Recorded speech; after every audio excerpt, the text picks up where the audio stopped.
I'm going to add a little stuff to what I would normally cover in this little session, but what I cover here is something that's not peculiarly Austrian, but that I think Austrians would have great sympathy for certainly the arguments that I'm putting forth here. And that has to do with wealth redistribution, domestic and international. So I want to look at a little, and focusing in the domestic side on the U.S. If you're interested in, well, what about the Scandinavian welfare state problem? I can give you some leads on that, but it'll have to be after I come back from signing away my house. So, but I do have some answers for that, because that is sort of the trump card. Well, this goes to show that this can work, and what's the matter with you, and so on. It really doesn't, actually. And in fact, I have a book coming out in October. It's just a book of essays. I didn't write the essays. I just wrote the introduction that the Intercollegiate Studies Institute is putting out, and they're calling it Back on the Road to Serfdom. That's an all right title, I guess. And there's an essay in there on the Scandinavian welfare state that I think pretty well puts that to rest. All right, but what I want to do is start off with, as I normally do here, by referring to a book that probably you guys haven't read because it would be a little bit before your time. It's from 1985. And I actually didn't mean that as a joke, but I think about that. This makes me really sad that I might conceivably have read that book, although I would have been only 13 at the time, but I did read a lot of dorky books when I was a kid. And the book is by a guy named Charles Murray, who's still around. He's still alive, writing, kicking around. And he wrote this book called Losing Ground, subtitle American Social Policy, 1950 to 1980. This is the 10th anniversary edition that I have, and it's got a couple of shoes on the cover. What do you think the significance of the shoes is? I have no idea, actually. That was a trick question. I don't even know what. I think this actually might have been a mistake. This was supposed to go on some other book. But this became a sort of a classic of the literature, and yet was loathed, was despised beyond words in certain quarters. I mean, certainly by typical sociologists and policy analysts. This was viewed as, this really, you have to hold up a crucifix to it and make it go away. It's just awful. They were appalled by it. And the reason is the thesis is so far outside what at that time was considered mainstream. And the thesis basically runs as follows, that what we've noticed since the late 1960s, when really the funding for the major anti-poverty programs began to pick up, is that we've seen the poverty level stagnate. That poverty had come down by about a percentage point per year from around 1950 to 1968, and then it just sort of levels off. And what Murray argues is that the leveling off, as opposed to a continuing series of successes, the leveling off occurred not in spite of all these wonderful anti-poverty programs, but because of them.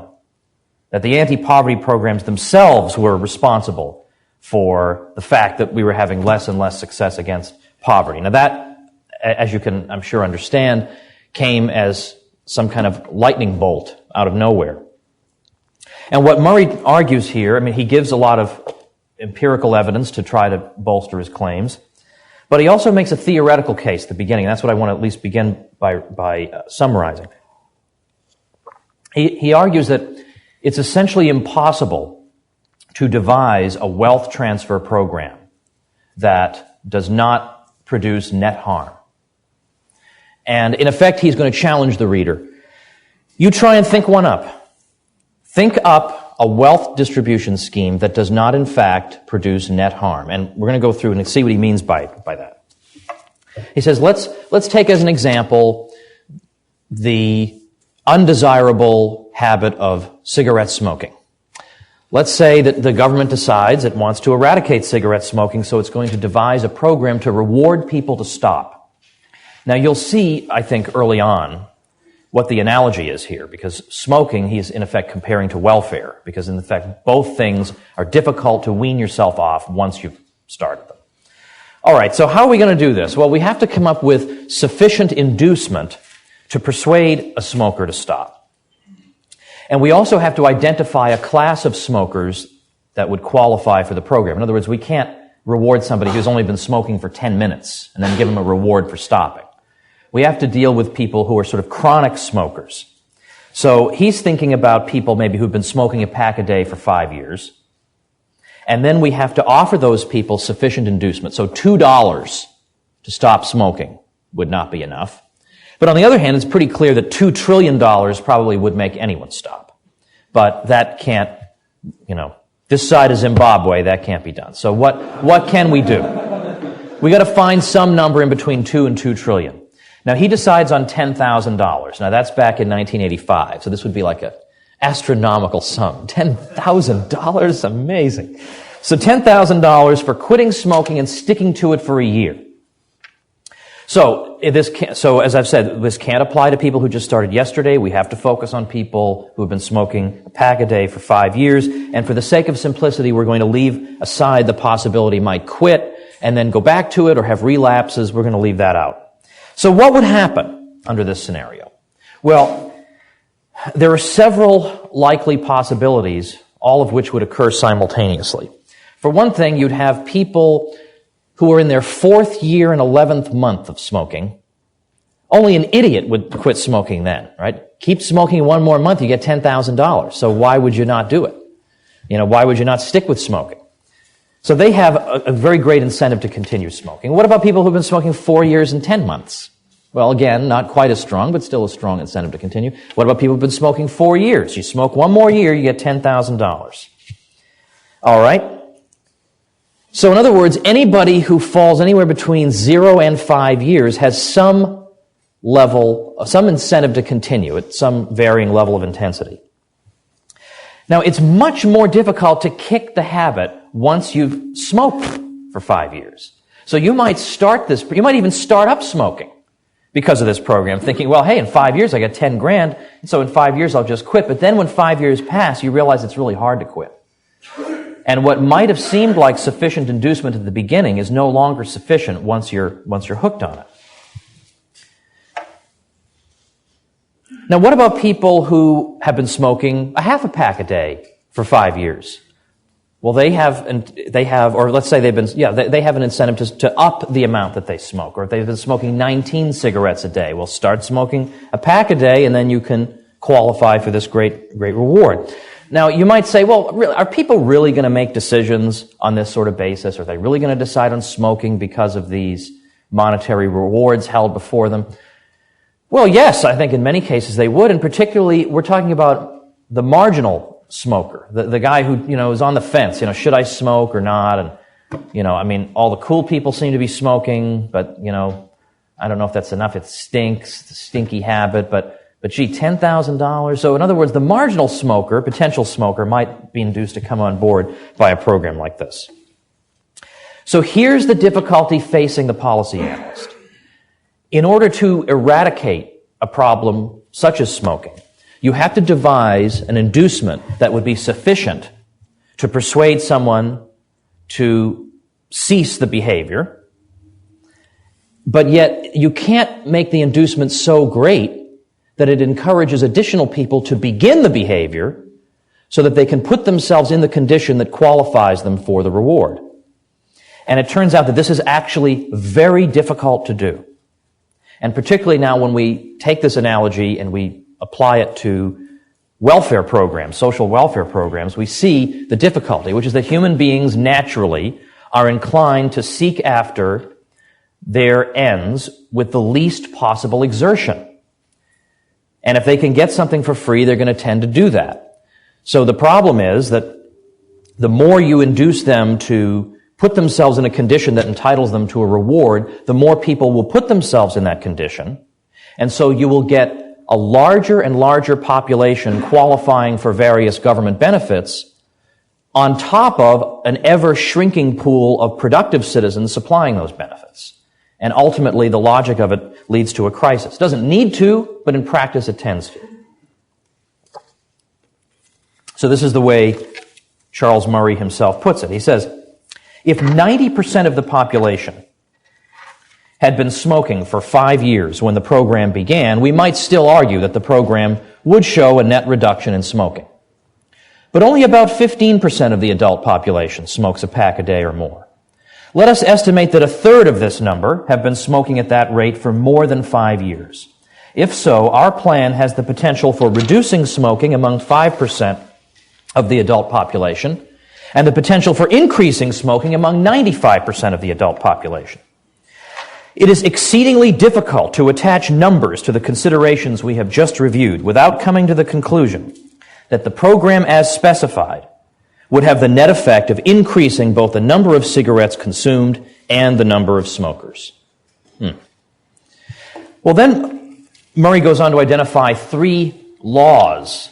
I mean, these are not praxeological laws, but they're based on broad empirical generalization that I think, by and large, will hold up, that will tend to push the welfare state and that will tend to lead to this kind of undesirable outcome. One of them, the first one he calls the law of imperfect selection, and these are his words. By the law of imperfect selection, he means any objective rule that defines eligibility for a social transfer program will irrationally exclude some persons. Now, when he says any objective rule that defines eligibility for a social transfer program will irrationally exclude some persons, what he has in mind is, for example, today, when you think about people who vote. Now, let's leave aside, I'm a libertarian, I don't believe in voting. I don't care about that for this example. In this example, we can think of many 18-year-olds who really aren't bright enough to be voting. I mean, you could probably think of at least one. On the other hand, we've probably met some 12-year-olds who are more than intelligent enough to vote and cast a good vote. But yet, nevertheless, we have a uniform rule. Well, any such uniform rule is going to exclude somebody like the smart 12-year-old, and is going to include somebody like the dumb 18-year-old. This is just the nature of these general rules. Well, likewise, the same kind of difficulty confronts you when you're devising a social welfare program. You are inevitably going to exclude some people who seem deserving, and you're going to include some people who just seem like bums. And there's no way to avoid this. And so the dynamic of the program is that you tend to expand it over time so as to bring in to the program umbrella all those people who have been irrationally excluded simply because of these difficulties that arise when devising general rules. So there will be pressure to say, well, look, this poor guy, now he certainly should qualify. And instead of saying, all right, but this guy really shouldn't, let's get him out, they just say, well, let's broaden the eligibility requirements. Let's bring more and more people in. So there's a tendency built into the system to make it larger and larger. Second law that he identifies is the law of unintended rewards. This one is very obvious from his cigarette example. Any social transfer increases the net value of being in the condition that prompted the transfer. So if you get benefits for being down and out, there is an incentive to be down and out. It doesn't mean to say that everybody who's down and out did some kind of calculation in his head and said, I think I'll, not try to improve myself just so I can get this money. But the point is that you do in fact benefit from being in that condition more than you once did. The program that seeks to change behavior must offer an inducement that unavoidably either adds to the attraction of or reduces the penalties of engaging in the behavior in question. And then finally, the law of net harm. The less likely it is, these are again Murray's words, the less likely it is that the unwanted behavior will change voluntarily, the more likely it is that a program to induce change will cause net harm. So that is to say, the more intractable the problem is. When it's something like smoking, which is, again, just meant as an example, but something that people get addicted to, or if it's a lot of the social problems we confront, the more difficult and intractable they are, the more likely it is that programs are likely to actually expand the scope of the problem. And here, let me actually quote from Losing Ground. Okay, let's see. I'm going to read 2 paragraphs here. It is guaranteed that success rates will be very low. The technology of changing human behavior depends heavily on the use of negative reinforcement in conjunction with positive reinforcement. The more deeply ingrained the behavior to be changed, and the more attractions it holds for the person whose behavior is involved, the more important it is that the program have both a full toolkit available to it and the participants' willingness to go along with whatever is required. The Marine Corps has both these assets. Social programs to deal with the hardcore unemployed, teenage mothers, delinquents, and addicts seldom do. And then still more important, second, as inducements become large, as they must if the program is dealing with the most intractable problems, the more attractive they become to people who were not in need of help in the first place. We do not yet know how large they must finally become. We do know from experience, however, that quite generous experimental programs have provided extensive counseling, training, guaranteed jobs, and other supports, and failed. We can only guess at what would be enough. Perhaps a matter of years of full-time residential training, followed by guaranteed jobs at double or triple the minimum wage, we do not know. Whatever they are, however, consider their effects on the people not in the program. At this point, it appears that any program that would succeed in helping large numbers of the hardcore unemployed will make hardcore unemployment a highly desirable state to be in. Okay. Now, just a few sort of observations, empirical observations about what's happened in the case of the United States.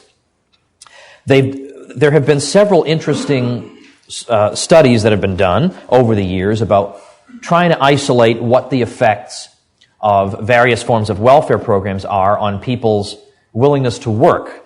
Now, again, understanding all the flaws that attend these studies, nevertheless, they have found a clear and unambiguous relationship that people, they get welfare payments, they actually tend to reduce their working hours, and they tend to reduce their efforts at finding work. It's just sort of common sense. But what's also interesting is that Murray argued that these programs help foster the breakup of families, because you don't need the breadwinner in the household anymore when you have a check coming in. And critics have said, well, that's just too much. I mean, really, are you saying that people are making decisions whether or not to get married, whether or not to stay together on the basis of some crummy government program? Could that really be? But it's interesting that when a series of income maintenance experiments was conducted in the 1970s, I think into the early 1980s, they were called the Seattle and Denver income maintenance experiments, but they were actually conducted over a wide variety of cities. They found that there was a noticeable effect. They found that, in fact, family breakup occurred at much higher rates under these programs than otherwise, except in Gary, Indiana. And so researchers want to know, how come in Gary, Indiana, we don't see this family breakup effect? And when they inquired, they found out that people in Gary had been mistakenly told that they would lose their benefits if they broke up their marriages. Well, I mean, there could have been offsetting factors here, but that does seem on the surface of it to indicate some kind of relationship here. All right. Now, of course, there are anti-poverty programs that we start to see, you can see them throughout American history. They pick up a little bit in the 1930s. There's a minimum wage program, which, of course, is not really an anti-poverty program. It's more a pro-union program. That's another issue. There's the Aid to Families with Dependent Children program in the 1930s, which was supposed to help basically widows who were young widows who were desperate, who just had no means of support and who had young children. And this was a very minor federal program. By the 1960s, the eligibility requirements for that program are greatly expanded, such that vast numbers of people begin to qualify for them. In the 1960s, particularly under Lyndon Johnson, we see an acceleration of the welfare state, both in size and scope. This is, of course, Lyndon Johnson's Great Society, War on Poverty programs. And so you see various programs instituted that aim to improve people's condition by improving access to education, to job training, medical care, and Aid to Families with Dependent Children, or AFDC, being liberalized is part and parcel of that. But what's the record of these programs? Now, this is something that, to some degree, I talk a little bit about in the Politically Incorrect Guide to American History, and then I can give references for where some of these figures come from. I was not actually allowed to use footnotes in that book. All my other books are super duper footnoted, except that one. That's because the publisher didn't want footnotes because they thought it would look too scholarly and they wanted it to be a book that people would pick up and read for fun.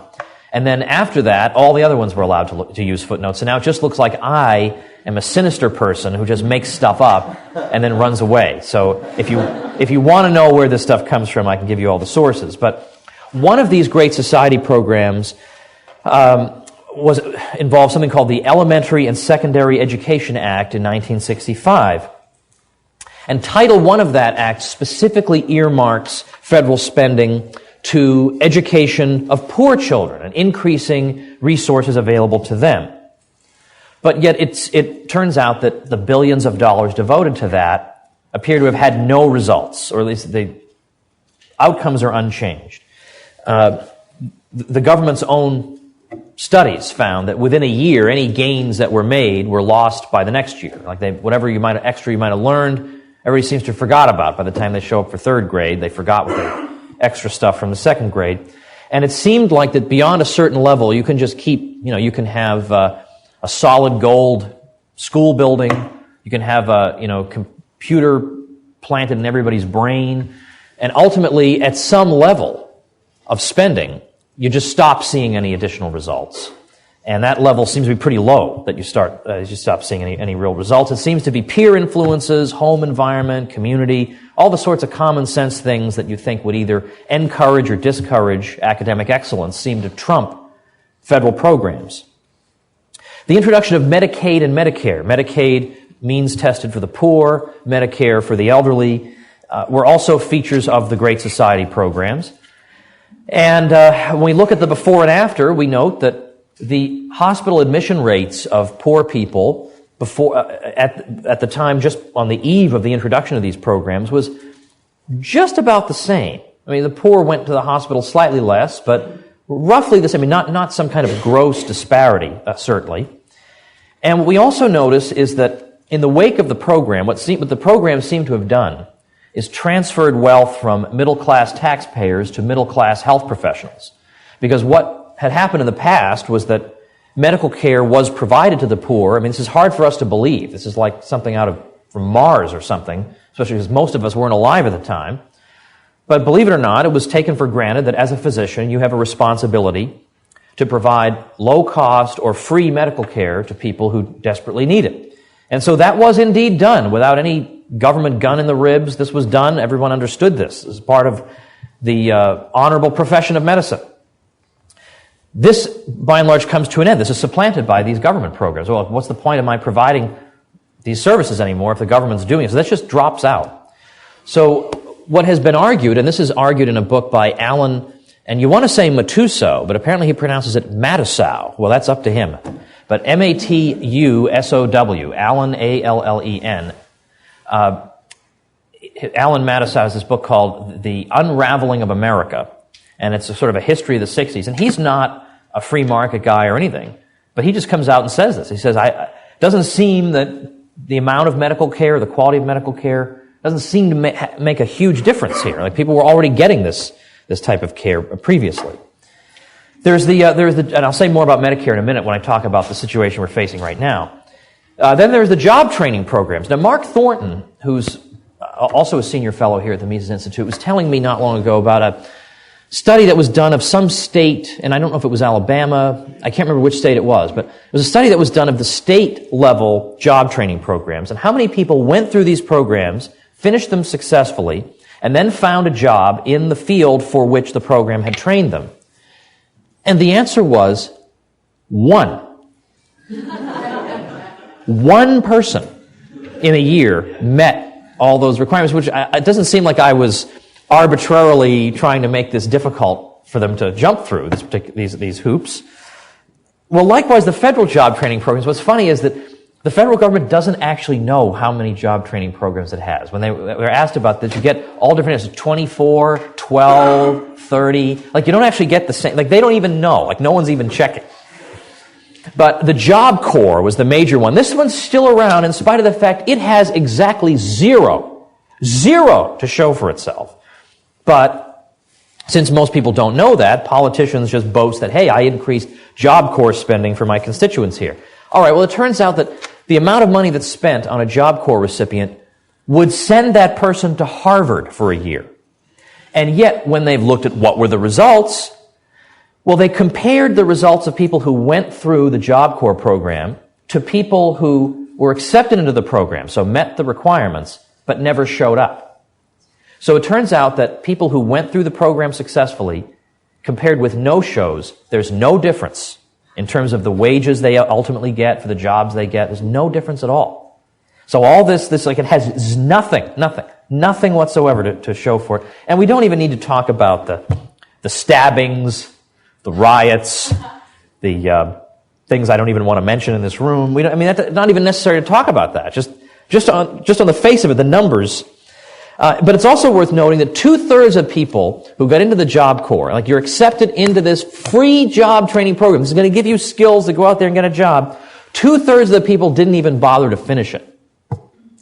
Now, I realize that this is a hate crime even to suggest, but when 2/3 of people don't even bother to finish a free job training program, you think maybe we're starting to get to the root of why they're having trouble finding work? Maybe there might be some connection here, but I don't know. We all know that everything's arbitrary and, there's no connection to effort. You're just stuck because of the capitalist system. And shame on me for saying that.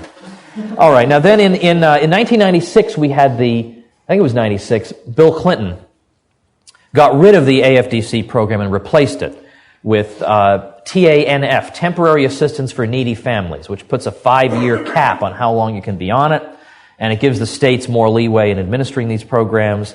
And people screamed about this at the time, especially Republicans screamed about it because they said, well, he's stealing our issues. Yeah, but interestingly, he actually did cut something, which is a kind of a refreshing change as compared with the Republicans. So people were saying, welfare has been abolished by Bill Clinton. He abolished welfare. Yeah. Well, AFDC was about 6% of federal welfare spending. So when you continue 94% of the spending, that's not actually discontinuing. So you still have feeding and nutrition programs, you still have the job training. In fact, Clinton increased funding for the Job Corps. Need we even point that out? Food stamps, women, infants, and children, housing subsidies, educational programs, daycare programs, and so on. Those were still there. Okay, and then combined with all this in the late 60s was really the development of something that had been germinating for some time, which is the welfare rights philosophy, by which we began to hear that welfare recipients need to think of themselves as indeed being entitled to what they're receiving, and not think of it as, kind of a nice charitable exercise on the part of their fellow citizens, but something that they are owed in strict justice. Now, this obviously changes the whole dynamic of things. And of course, this is based on the idea that the system is rigged against you. So it has nothing, your condition has zero to do with you, not even 5%. It has nothing to do with you. It's just the system is rigged against you. So therefore, of course you're owed this in strict justice. People who benefit from the system ought to share some of their wealth with people who are unjustly condemned to poverty by it. And so the welfare rights philosophy begins to develop, and this, of course, this completely turns community values upside down, because up to now, the guy in the community who just kept on working, even though he could accept various payments, and there were numerous states in which the whole collection of benefits, if you add them up all together, would be as good as, a $12 or $13 an hour job, even in the 1990s, but in $1990, this changes things. Charles Murray calls these status rewards, that you would at least in the old days have been respected as being a guy who is not a charge on his fellow citizens, but who works in spite of the fact that, he could throw himself on their mercy, but he chooses not to. So this is what Murray says: once these highly functional sources of status, that is the fact that I'm self-supporting and hardworking, are removed, the vaunted work ethic becomes highly vulnerable.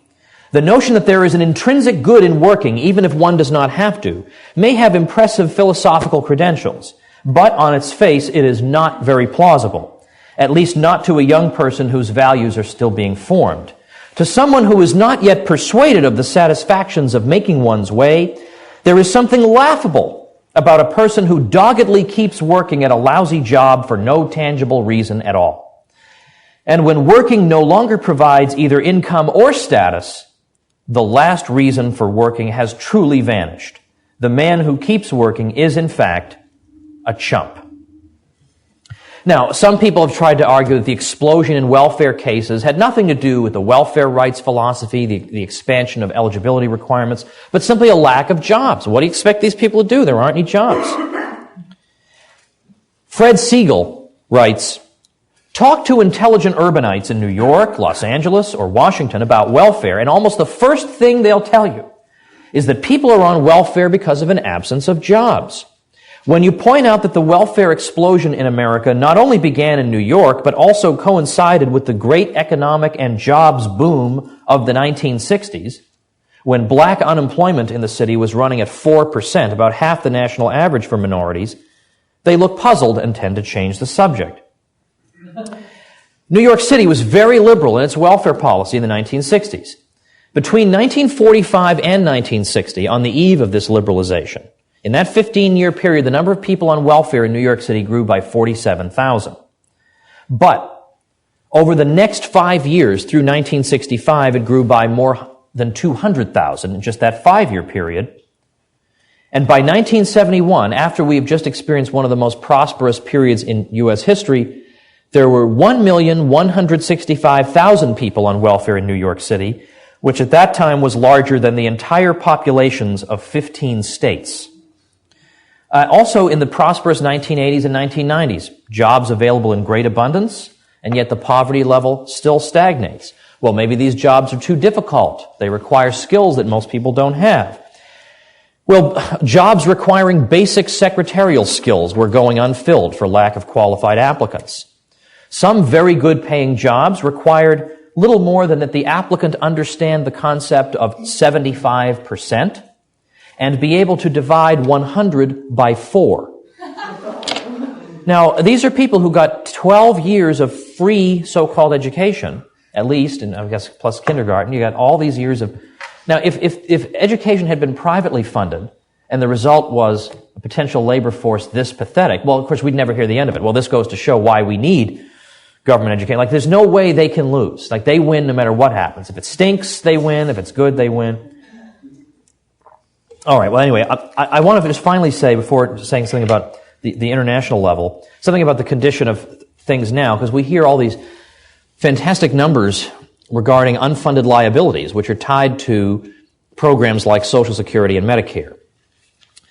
Well, the situation is pretty dire, and this is not a matter of an incorrigible naysayer or pessimist talking here. I mean, this is inevitable. The reason it's inevitable that we're going to have a crash of the system, that it has to break down. The reason it's inevitable involves the aging of the U.S. population and the Western population as a whole, but also including countries like Japan. Japan is experiencing and going through it right now, the most severe aging crisis perhaps that we've ever seen, ever.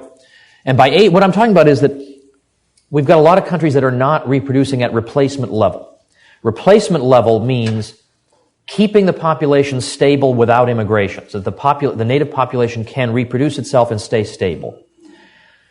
You have to be at 2.1 children per couple to be at replacement level. The U.S. right now is at 2.0. Other countries, like in Europe, I mean, you've got Italy and Spain around 1.3 and 1.1. Other European, there's no European country that's at replacement level as far as I know. I mean, maybe in Eastern Europe, I don't think so. I don't think there's anybody that's close to it. So what's happening is that because of improvements in medical technology and medical knowledge, people's life expectancy is increasing at a time when the number of new births coming up to support these people in their old age is declining, and at really quite astonishing rates. So we're seeing a dramatic expansion in what some demographers call the old old. The old old is people 85 and older. That demographic is skyrocketing. Over the next 3 to 4 decades in the U.S., we're going to see the number of people aged 100 and over increase by 13 times. The old, that is people 85 and older will grow by 240%. And the young old is between 65 and 84. They're going to increase by about 80%. Now, this is not something to be deplored that, we hate people and it's not, good people's life expectancy is increasing, but of course the medical expenses associated with people at these advanced ages is much greater. As much as 3 times or more can multiply very dramatically. So the reason this is inevitable is that these people have already been born. These people who are going to hit these ages have already been born. So we merely extrapolate from an existing population. We don't have to devise doomsday scenarios. This is the doomsday scenario. It's already working itself out very, very slowly. And now because Japan is already enduring it, we can watch what happens. Now Japan, unlike the US, has a cultural tradition whereby young children understand, from an early age that they will care for their elders later on. They'll care for their extended family. There'll be an extended family unit. Whereas in the U.S., there is this sort of view that I have a natural right to just forget about all my relatives when I reach a certain age. That's going to be tricky to deal with this when this happens. So Japan is seeing an explosion in people who are in the super, super old. And my favorite example of this that really sort of exemplifies this was, not long ago, there was this is true, there's a woman who was pulled over because she was riding her motorcycle too fast. And she's 100 years old. And they said to her, you got to slow down, you got to wear your helmet. You got to wear a helmet when you're riding a motorcycle. And she said, I'm sorry, my son on the back of the motorcycle here, he's wearing my helmet. Her son was 79. And the two of them are, God love these people really at some level, but the average Japanese woman who reaches age 65 will live on average until age 85. So this is a major issue. And so a lot of the countries where we hear boasting about their wonderful state-run medical program, well, even before you get into the rationing and the waiting and all that stuff, the fact is that this guy named Pete Peterson, who, don't laugh at his name, he's at the time that he was writing the books that he wrote a book in 1999, then came out in paperback in 2000 called Gray Dawn, and then he wrote again following up on this called Running on Empty in 2005. Pete Peterson was the head of the CFR, Council on Foreign Relations. So I know. But so he's a very influential and extremely wealthy person. He doesn't have to write books like this. But the point is that he's well connected.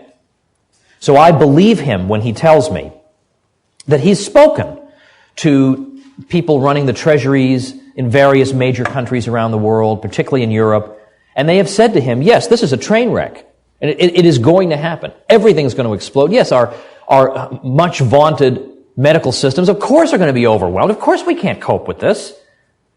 They won't say this publicly, though, because it's not going to occur on their watch. But privately, they say, yeah, of course, we all know this is going to collapse. And so that's why it's kind of funny to read people in this healthcare debate saying, we need to get with the program and be like Europe and whatever. Hello? Those people are jumping ship as quickly as possible, right? The people who run these countries are already dealing with, how are they going to have dual citizenship so they can get the heck out when the collapse comes? It's like people don't even realize this is happening. It's happening right in front of them. So this is an inevitable part of our future. How are we going to deal with it? Well, there have been various blue ribbon commissions set up. Every blue ribbon commission ever in history is ignored. That's one of Woods' laws.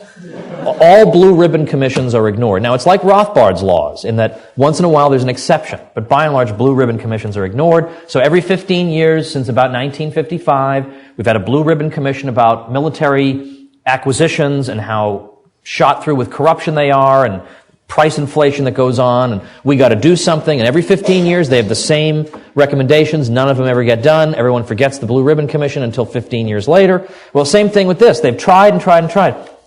There was one in 1994 under Bill Clinton looking into the entitlement situation. Now, all this Blue Ribbon Commission did was just look into the problem of growth in entitlements.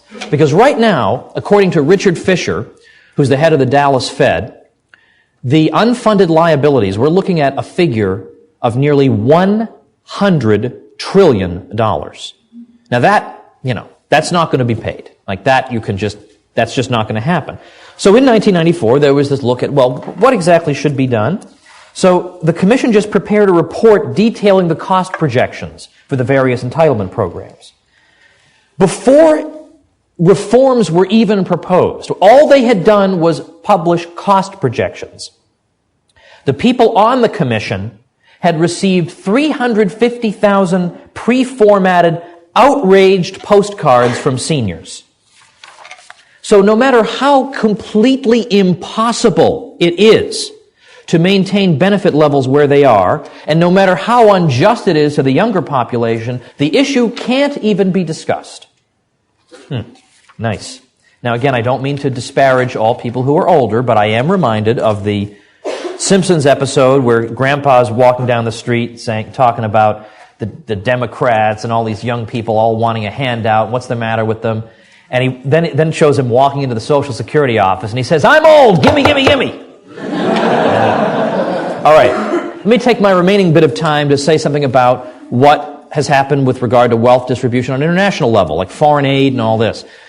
I guess I once said I would support foreign aid only if I hated the human race. And there's now a Facebook group with that name. So, I mean, don't join it. Nothing ever happens. Like, we've all forgot. We just think it's cool to have on our profile, but nobody ever does anything there, I don't think. But foreign aid is one of these things that, you think, well, I mean, how would you be against this, right? You're going to help starving people. But see, you're not really. That's the thing. You're really not actually helping starving people. You're helping regimes. That's always how it works. The regimes get the money. And so there was a guy who predicted everything that was going to come down as a result of this debacle, and that was Peter Bauer, B-A-U-E-R, who taught at London and Cambridge over the course of his career.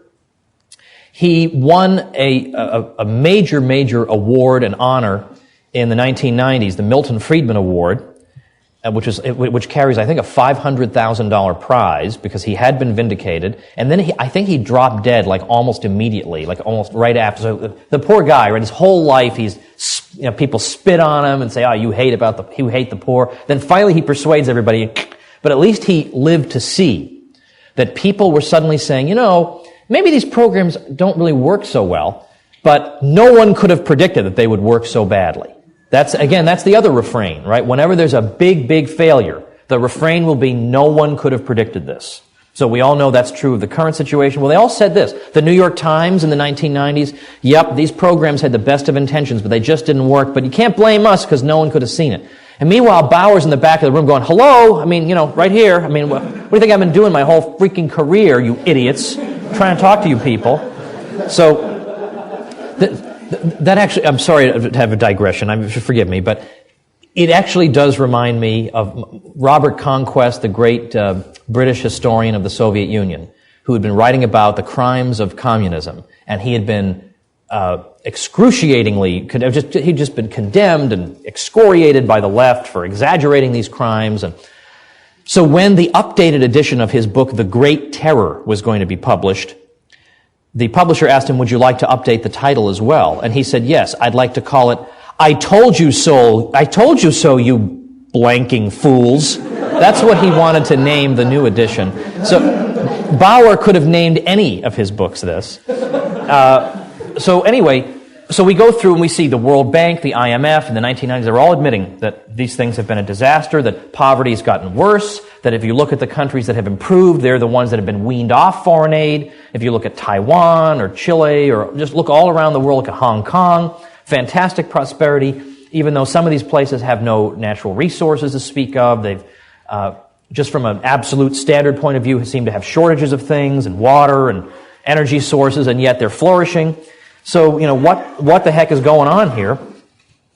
It's also been documented that, in fact, there was an article in the American Economic Review in 2002 that argued that increases in foreign aid are associated with increases in corruption, and that corruption is positively correlated with aid received from the United States. Parade magazine a few years ago, published a ranking of the 20 worst dictators in power. And it was discovered that 19 of them were getting aid from the U.S.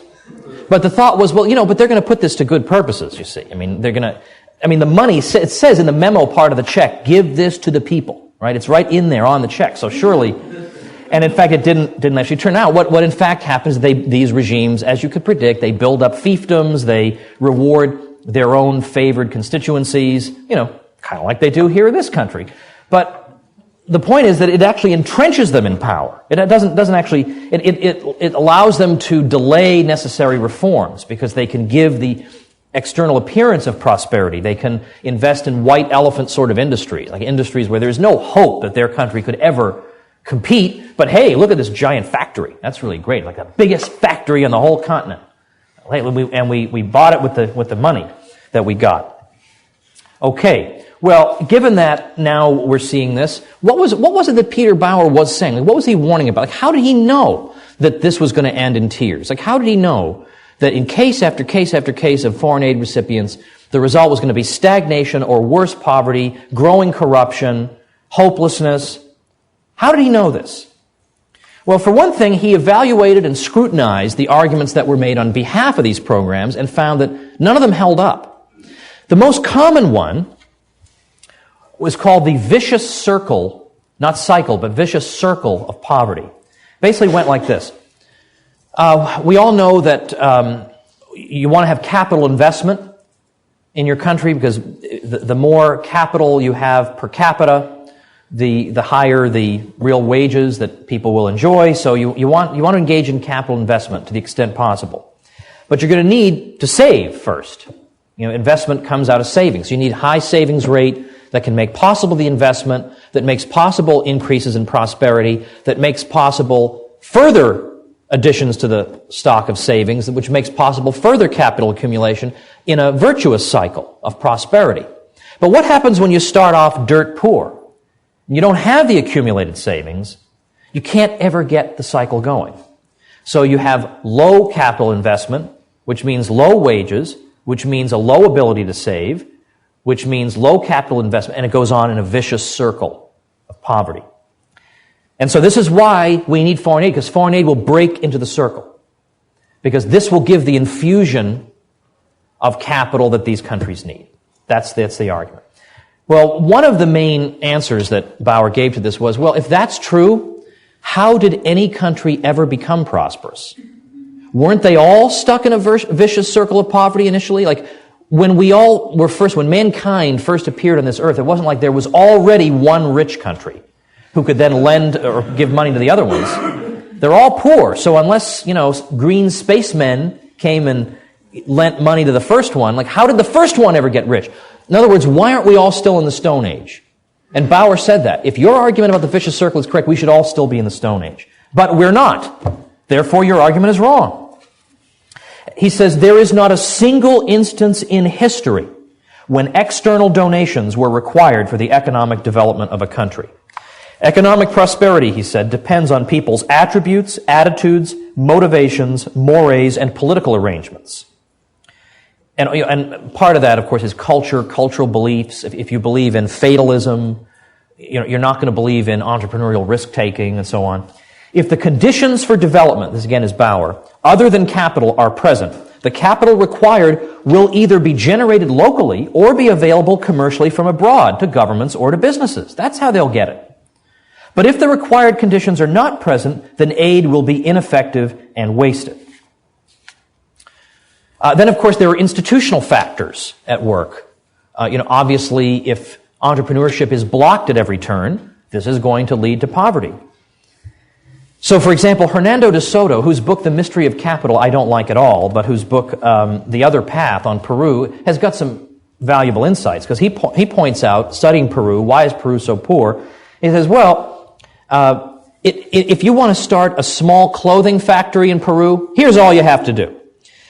You have to engage in, to get through the regulatory barriers, a mere 289 work days worth of work to comply with the regulations. Fill out 81 meters of forms, and commit 8 overt bribes. That's all. Yeah, and see, they say the free market is the system for rich people. Well, no, see, you'd have to be a rich person to comply with that. See, in a free market, you could just open your own, you could be a hot dog peddler or whatever and just go into business. But how many poor people can go into business under that sort of situation? All right, well then there are arguments that we need infrastructure money, and again, presumably this could be generated in ways other than government-to-government grants, but infrastructure money. This will give us great advance in productivity levels that we see in these countries.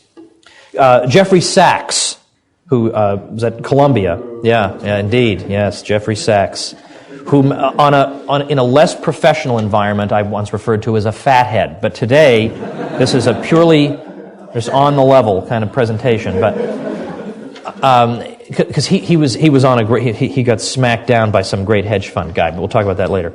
Anyway, Sachs has this argument that we need this, we will get a big push in public investments essential to ending poverty in Africa. If we commit ourselves to it and we get these countries on board, we're going to see great strides forward in productivity. Well, Bill Easterly, who used to be at the World Bank, then published a book called The Elusive Quest for Growth, arguing that everything the World Bank was doing was a big fiasco, and then he resigned from the World Bank. He was not forced out, you understand. It was just a mere coincidence that he resigned right around the time that he smashed them. But then he went to NYU. And here's what Easterly says about Sachs. Sachs said that large aid increases would finance, quote, a big push in public investments to produce a rapid step increase in Africa's underlying productivity, both rural and urban. Over 1970 to 94, there is good data on public investment for 22 African countries. These countries' governments spent $342 billion on public investment. The donors gave these same countries' governments $187 billion in aid over this period. Unfortunately, the corresponding step increase in productivity, measured as per capita growth over this period, was zero. That's kind of a shame. Well then, now the most recent argument. Oh, and I might point out another thing that's been said is, didn't the Marshall Plan, which was an infusion of outside aid, didn't that help Western Europe recover from the effects of World War II? Well, likewise, can't we just reproduce that in Africa? And not like Africa is the only poor place, but Africa is usually given as an example. And part of the answer is, well, if you look at the equivalent sums spent, Africa has already received like half a dozen Marshall Plans already. So that's already been done. But secondly, on the Marshall Plan, there's one thing you need to read, and I used to put it up on the board, but it's a really long, complicated URL PDF thing. So I'm going to give you the shortcut. No one was using the domain name learnaustrianeconomics.com, so I grabbed it. So if you go to learnaustrianeconomics.com, there's a foreign aid section on there, which is not, again, particularly Austrian per se, but has some Austrian insights. There's a chapter by Tyler Cowen there, so I think it's one of the best things he's ever done on the myths of the Marshall Plan. You should read that, because that will shut down discussion there. So what we start to hear now in recent years is that what really needs to be done is if only we could target the aid appropriately. If we could, sure, we don't want to send aid to really bad people. We'll just send the aid to the good people. And then we can make this into a good program. The problem with the aid, of course, is that it's a bad. It's not like a good program gone bad. It is a bad. Because the incentive structure created by the program encourages people to devote less time to the satisfaction of consumer demand and more time to agitating for a share of the grant money. There are at least a dozen countries, and I've talked about foreign aid in my 33 Questions book and in my Church in the Market book, and I pointed out that there are at least a dozen countries where violence has broken out, particularly ethnically based violence, as each group tries to grab for itself a share of the aid money. So it encourages all the wrong incentives. It builds up the parasitic sector at the expense of the smooth functioning of the private sector. So it's a bad in and of itself. But we get told all the time that, and particularly these days, that this is what we need, is just target the aid better, target it to countries where the president doesn't eat people, for instance. Then it'll work. The problem with this is that this has been said, well, the problem is not only that the programs are bad in and of themselves, but this has been said like it's like they've had a blue ribbon commission on this year after year. Because let me just quote. Here's 1963, John F. Kennedy. Objective number 1, to apply stricter standards of selectivity in aiding developing countries. Well, that's just been a super success. Then 6 years later, the Pearson Commission says exactly the same thing.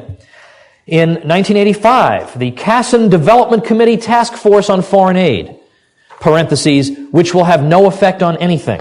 I added that part in, they didn't actually put that in there. Declared that the relief of poverty depends both on aid and on the policies of the recipient countries. Well, good job, genius. You never guessed that really the policy of the recipient countries might have some effect on it? There's another report in 1992. Even very well-designed projects cannot succeed in a poor policy environment. Well, indeed.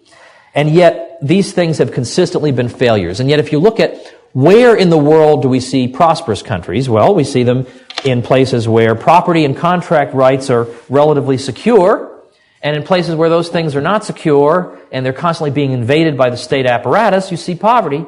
This is not, it doesn't require brain surgery. People need advice, and they need outside aid in the form of private aid from people who have surveyed the situation, understand what's going on, understand what the prospects for growth are, and don't just want to throw money at whatever some regime wants to devote it to arbitrarily, but will say, well, this particular project, under these particular conditions, is likely to turn a profit, so we'll invest in it.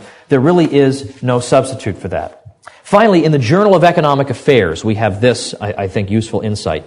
Aid dependency alters incentives and strategies. By the way, I think this statement applies domestically and internationally. Creating a political economy entrenched in every fiber of society where additional wealth is easiest created by more aid, not by reforms or producing more efficiently. Aid dependency dilutes the very same process that makes societies affluent. It hampers the true source of wealth creation, namely behavioral change. Well, that is a little bit of an overview of some of the scholarly work that's been done in this area. It runs very much contrary to the conventional wisdom. But in this day and age, that is the beginning of true wisdom. So thank you very much, and I'll talk to you after lunch, okay?